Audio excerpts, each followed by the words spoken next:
to give a quick tour of some of the apartment complexes around here.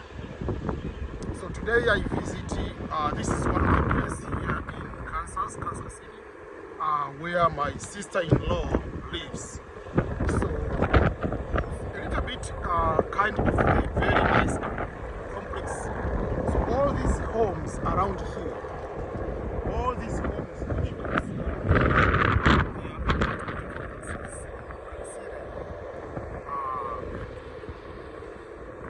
another thing is you'll be able to see there are so many homes around.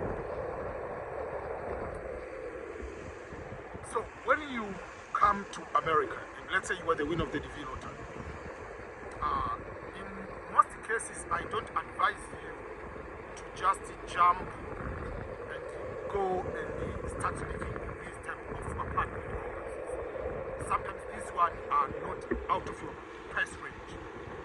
For instance, this type are a little bit very nice, so you find out. So there are different colors, like there are those one bedroom, three bedrooms.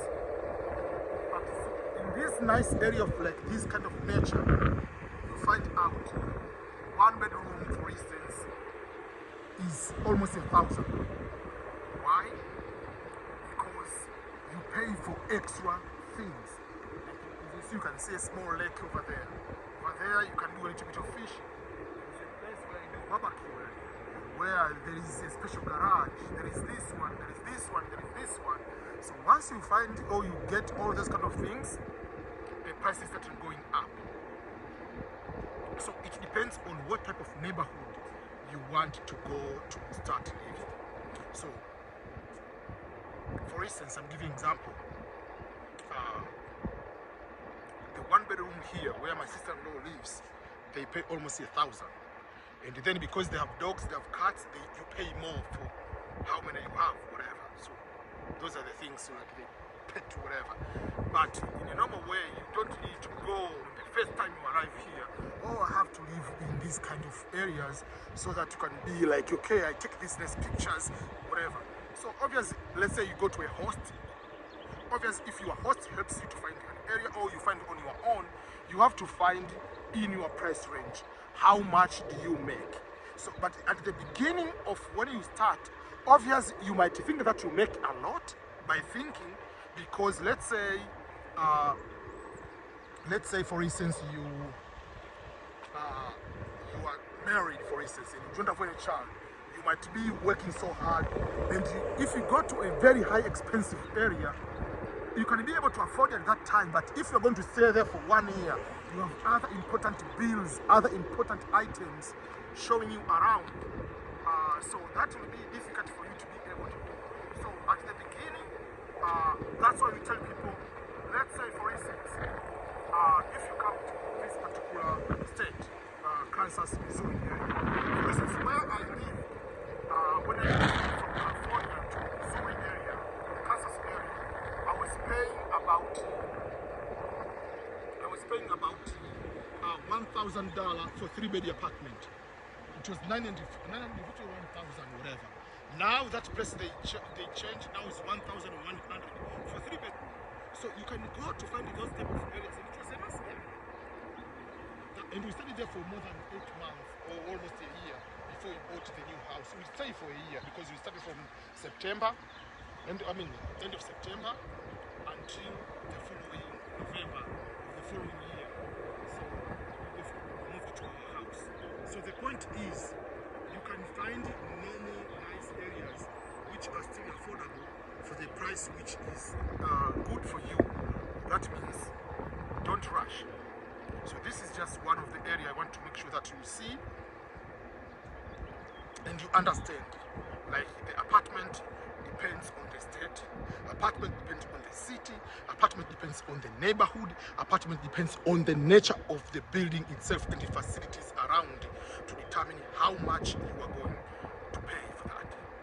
So don't just rush and find these very complex apartments. This is just like, I don't know, hundreds of homes in this particular area.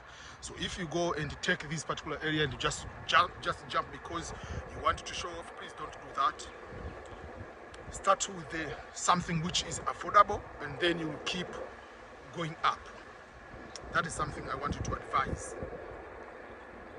And again, if you are looking for a host, you have two, three, you have one host. Try to find another one in different states and compare. And then if you get to whatever, you can decide, okay, thank you so much for accepting to be my host, but I'll be moving to live in another area. It will make a little bit of sense. But don't just go, let's say you are going to live in a state where you completely not be able to afford. You are going to live in San Francisco, California.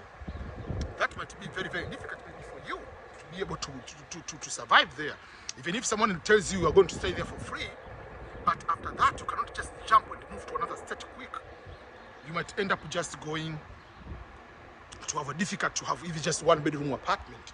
But if you have another host, maybe in Ohio, another host maybe in Texas. So even if you get one host, try to start looking for other hosts, other people who can be able to host you, so that you can be able to get something for yourself. So those are things to pay attention. Like just because you go to the first host doesn't mean that that will be the last one. You will be able to find another host in that particular way. Yeah. So you are waiting for the results. I wish you all the best for the results. Whether you win or you don't win, you still have to apply for the October DV lottery. Why I usually say that? You might apply for the lottery. There's just out in May, you have won the DV lottery. But guess what? We have seen one time there was a travel ban.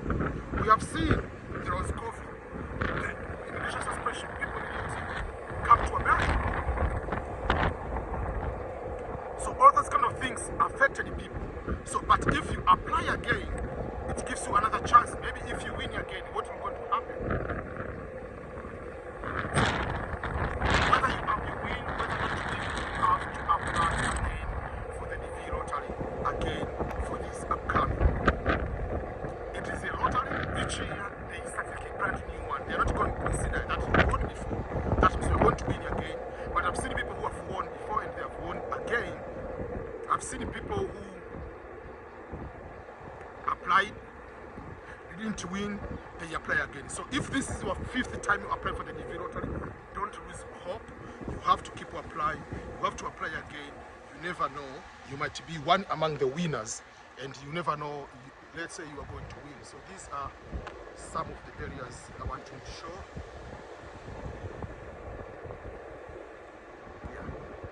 So depends on the places, but this is one among the nice apartments in the area. Yeah. And when we say one bedroom, we mean like it is including kitchen, bathroom, whatever, living room, all those kind of things. And there is furnished apartment and unfurnished apartment. Furnished apartment, it means you find out even the spoon, the cooking utensils, they are there. Everything is there. Sofa, whatever, everything is there. But when you are going to go and let's say find unfurnished apartment, we mean the cooking oven will be there, the fridge will be there, microwave might be there, oven might be there, depends. But you cannot find your sofa, you cannot find a bed there.